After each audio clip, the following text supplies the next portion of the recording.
روزہ سچائی ہے، تلاوت سچائی ہے، عبادت سچائی ہے، زیارت کعبہ سچائی ہے، کلمہ سچائی ہے، لیکن قرآن کہہ رہا ہے سچوں کے ساتھ رہنا۔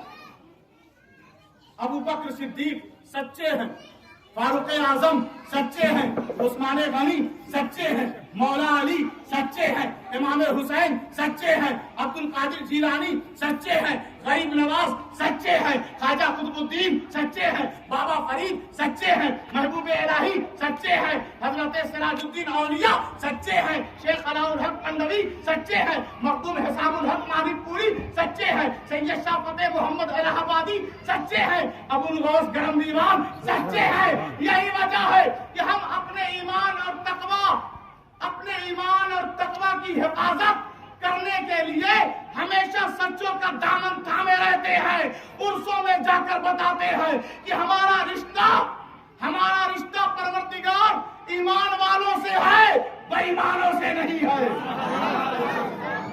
ان الصلاۃ کانت علی المؤمنین کتابا موقوتا، بے شک یہ نماز ایمان والوں پر فکس ٹائم میں فرض کی گئی ہے۔ اب نماز جس کا دل کرے نا وہ پڑھتا ہے، لیکن نماز قبول کس کی ہوتی ہے اس کو سمجھنے کی ضرورت۔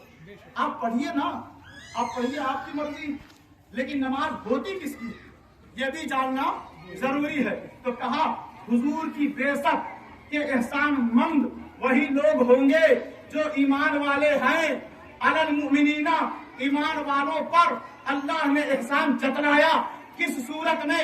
اذ بعث فیہم رسولا، اپنے محبوب کو بھیج کر۔ تو بعثت محمدی پر جو احسان مند ہو اسے ہی مومن کہتے ہیں، اسے ہی۔ تو نمازیں مومن کی قبول ہوتی ہیں، بے ایمان کی قبول نہیں ہوتی۔ نمازیں انہی کی تسلیم کی جاتی ہیں جو صاحب ایمان ہیں۔ اور قرآن کہہ رہا ہے اللہ سے ڈرو۔ اچھا ایک آیت ہے واتقوا یوما لا تجزی نفس عن نفس، اس دن سے ڈرو جس دن کوئی جان کسی جان کے بدلے کام نہیں آئے گی۔ بیٹا گنہگار ہے تو باپ یہ نہیں کہے گا کہ مجھے جہنم میں بھیج دے، میرے بیٹے کو جنت میں بھیج دے۔ کوئی جان کسی جان کے بدلے کام نہیں آئے گی تو لوگ کہتے کیا ہیں؟ نبی کچھ وہاں کر نہیں سکتے، علی اور حسین کچھ وہاں سپورٹ کر نہیں سکتے، کیونکہ آیت تو کہہ رہی ہے کوئی جان کسی جان کے بدلے کام نہیں آئے گی۔ اس دن سے ڈرو۔ ہم ان سے کہتے ہیں اب خامخواہ جھگڑے میں پڑے ہیں، جس کا کلام ہے اسی سے پوچھتے ہیں کہ تو اپنے کلام کو کلیئر کر، وضاحت کر، تشریح کر۔ ہم اور آپ کون ہوتے ہیں؟ جب کلام رب کا ہے تو وضاحت بھی رب ہی کرے گا۔ تو رب نے فرمایا کہ دیکھو بات اتنی سی ہے واتقوا یوما، سب کے سب قیامت کے دن ڈرتے رہنا۔ بڑا خوفناک منظر ہوگا، بڑا دردناک ماحول ہوگا، بڑا خطرناک وہاں کا ماحول تمہارے سامنے نظر آئے گا، پسینے میں لوگ ڈوبے رہیں گے، بڑی حالت خراب رہے گی۔ واتقوا یوما، قیامت کے دن سے ڈرتے رہنا، قیامت کے دن سے ڈرتے رہنا۔ میں سوچنے لگا حضور کو بھی کیا ڈرنا ہے، حضور کو بھی کیا ڈرنا ہے۔ تو قرآن نے اچانک کہا تم تو سنی ہو نا، قرآن تو سنی ہی کو سمجھ میں آتا، تم تو سنی ہو نا، تمہاری نسبت میرے محبوب سے لگی ہوئی ہے، تمہاری نسبت اہل بیت سے لگی ہوئی ہے، تمہاری نسبت صحابہ سے لگی ہوئی ہے۔ بے ایمانوں کو تو بس قرآن پڑھنا ہے، سمجھ میں کہاں آتا، اپنی منمانی کے اعتراض سے وہ ترجمہ اور تشریح کرتے ہیں۔ تو قرآن نے کہا واتقوا یوما، قیامت کے دن سب کو ڈرنا ہے۔ اے محبوب آپ کے بارے میں قرآن کیا کہہ رہا ہے؟ تو اللہ فرماتا ہے وَلَسَوْفَ يُعْطِيكَ رَبُّكَ فَتَرْضَىٰ، سب تو قیامت کے دن ڈریں گے، محبوب میں تیرا رب قیامت کے دن تجھے اتنا دوں گا کہ تو راضی ہو جائے گا، تو راضی ہو جائے گا۔ ہم نے امام حسن سے پوچھا جو امام حسین کے بڑے بھائی ہیں، جنہوں نے تیر چلانا عباس علمبردار کو سکھایا ہے، وہ امام حسن مجتبیٰ جنہوں نے سلطنت اور کرسی کو چھوڑ کر مدینے میں جا کر ایک سادہ سی زندگی گزار رہے ہیں، وہ امام حسن جنہیں زہر دیا گیا، وہ امام حسین جن کے وجہ سے تحمل اور برداشت کا پتہ چلا، وہ امام حسن جو سادگی اور اخلاص و للہیت کے ساتھ اپنی زندگی گزار رہے تھے. امام حسن مصطفیٰ نے کہا اللہ کی عزت کی قسم میرے نانا نے مجھ سے فرمایا بیٹا حسن میں اس وقت تک راضی نہیں ہوں گا کہ جب تک کہ ایک ایک امتی کو میں بخشوا نہ دوں. ارے میرے نبی کو دولت نہیں دی جائے گی, میرے نبی کو کوئی دیگر نعمت نہیں دی جائے گی. میرے نبی کے دامن میں تو ساری نعمتیں ہیں, ساری بہاریں ہیں. وہ ایک ایک گنہگار امتی سب کو پروردگار فلاں ملک والے بخش دیے گئے, ہندوستان والے رہ گئے. پروردگار میں راضی نہیں ہوا. کہا محبوب تو راضی نہیں ہوا؟ کہا نہیں پروردگار ٹھیک ہے ہندوستان کے تیرے غلاموں کو بھی بخش دیا, تیرے ماننے والوں کو بھی بخش دیا, تیرے عاشقوں کو بھی بخش دیا جو جلوس میں ٹہل رہے تھے, جا رہے تھے, تیری محبت میں سرگرداں تھے, دیوانے تھے اور دیوانہ وار ہو کر وہ لبیک یا رسول اللہ کا نعرہ لگا رہے تھے. اے میرے محبوب جا دعویٰ شریف کے غیور غیرت مند عشق رسول میں تڑپنے والے جتنے نوجوان تھے میں نے انہیں بھی بخش دیا ہے. آپ اندازہ لگاتے چلے جائیں. ایک مقام پر قرآن مجید نے کہا فخذ ما آتیتک وکن من الشاکرین. اے موسیٰ لے لو ماں جو کچھ آتیتو میں نے دیا, کا تجھے دیا, آتیتو کا فخذ ما آتیتو کا وکن من الشاکرین, اور شکر گزار بندوں میں سے بن جاؤ, ہو جاؤ. جو دیا ہے لے لو, میں نے جو کچھ دیا ہے لے لو. موسیٰ علیہ السلام ہے کہ جن سے اللہ فرما رہا ہے لے لو جو دیا ہے لے لو.